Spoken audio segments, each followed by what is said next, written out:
दोस्तों, वीडियो शुरू करने से पहले आप सबसे मेरी एक रिक्वेस्ट है। अगर आपने अभी तक हमारे चैनल को सब्सक्राइब नहीं किया है तो जल्दी से सब्सक्राइब कर लीजिए और साथ ही बेल आइकॉन को ऑल पर सेट कर दीजिए ताकि हमारे लेटेस्ट हॉरर वीडियो के अपडेट आपको सबसे पहले मिलें। Vampire true horror story. Florida में रहने वाले कुछ टीनेजर्स एक दिन पुलिस स्टेशन पहुंचे अपनी एक दोस्त की मिसिंग रिपोर्ट लिखाने। उनका दावा था कि उनकी दोस्त सारा कल उनके साथ घूमने वाली थी, मगर डिसाइड टाइम पर अपने दोस्तों से मिली ही नहीं और पिछले दिन से उसका फोन भी बंद आ रहा है। किसी को नहीं पता कि वह अचानक कहां गायब हो गई। पुलिस अभी रिपोर्ट दर्ज नहीं कर रही थी। पुलिस स्टेशन में एक अजीब सर्कुलर आया था कि उन पर किसी के रोने और चीखने की आवाज आ रही थी। बार बार पूछने पर भी पुलिस को कोई जवाब नहीं मिला, तो उन्होंने नंबर ट्रेस किया और मामले का पता लगाने निकल पड़े। फोन ट्रेस करते करते वह फ्लोरिडा से कई किलोमीटर दूर आ गए थे, मगर फोन की एग्जैक्ट लोकेशन अभी भी पता नहीं लग पा रही थी। तभी पुलिस वैन में बैठे दो ऑफिसर्स ब्राइड और डेरेक ने रोड साइड पर किसी को गिरा हुआ देखा। वह दोनों बाहर उतरे और उस बेहोश इंसान की तरफ बढ़े। कुछ भी हो, वह लड़की और कोई नहीं बल्कि सारा थी।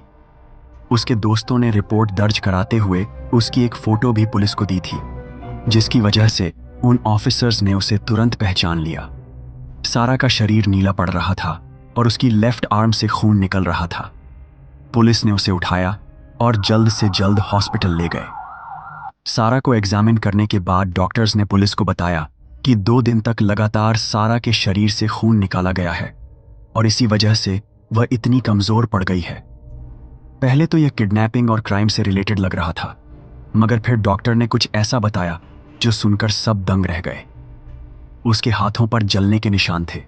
ये सब देखने के बाद ब्राइड और डेरेक को विश्वास हो चुका था कि सारा को किसी बहुत ही डेंजरस ग्रुप ने किडनैप किया था।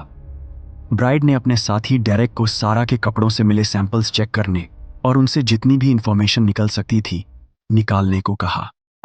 ब्राइड खुद भी उसी रात इन्वेस्टिगेशन के लिए निकल गया। तकरीबन 1 घंटा गाड़ी चलाने के बाद वह शहर से दूर जंगल में पहुंच चुका था। उसे वह जगह मिल गई जहां सारा मिली थी। वह उसी रास्ते पर और आगे जाने लगा, लेकिन थोड़ी देर बाद ब्राइड वहीं पहुंच गया जहां से उसने चलना शुरू किया था। उसे कुछ समझ नहीं आ रहा था कि आखिर उसके साथ यह सब क्या हो रहा है। अभी उसे दिखा कि खून से लथपथ अजीब से दिखने वाले लोग उसकी गाड़ी के पास आ रहे हैं। उन सभी के चेहरे बहुत भयानक लग रहे थे और वह धीरे धीरे ब्राइड की तरफ बढ़ रहे थे। ब्राइड बहुत डर गया। उसने गाड़ी के पीछे वाली सीट से अपनी गन निकाली और उन लोगों की तरफ तानी, मगर देखकर शॉक हो गया कि वहां कोई था ही नहीं। लेकिन वहां से निकल पाता उससे पहले ही उसे बहुत तेज नींद आने लगी, मानो किसी ने उस पर कोई जादू कर दिया हो।